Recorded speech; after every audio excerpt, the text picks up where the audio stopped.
The Last Dymaxion. The Last Dymaxion, Buckminster Fuller's Dream Restored, is a 2012 documentary film directed by Noel Murphy about Buckminster Fuller's 1933 Dymaxion car as well as Fuller himself.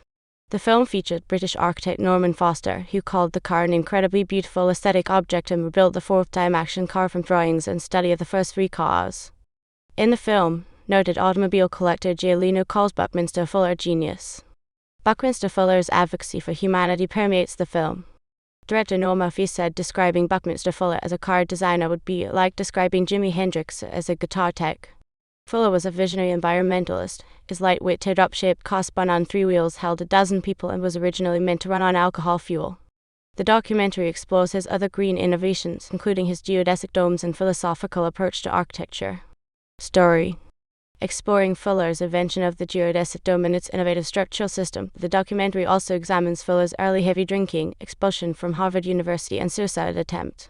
In 1927, after Fuller had lost his 4-year daughter due to polio and had lost his job, he contemplated drowning himself in the freezing waters of Lake Michigan. Fuller reported an intense mystical experience, realizing he belonged to the universe and could not take his own life. Reduction. Filming took place over 2 years and tells the story of Buckminster Fuller. The director Noel Murphy traveled to England, Spain, and all over the United States researching, filming, and interviewing Jay Leno and Norman Foster. Fuller designed and built 3 car prototypes shaped like Zeppelin and called them Dymaxion, short for dynamic maximum tension. The filmmaker, Noel Murphy, a descendant of a General Motors founder, has spent about $100,000 so far traveling to Fuller archives and New England factory sites and interviewing those interested in Fuller. Murphy has acquired Fuller artifacts during his research, including a 1941 photo of a Dymaxion prototype taken just before an unsealed gas cap caused it to catch fire and be destroyed. One Dymaxion prototype survives, and was recently returned to the collection of the National Automobile Museum in Reno, Nevada.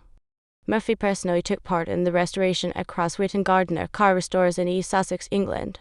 It had spent years rusting on a farm before ending up at the museum.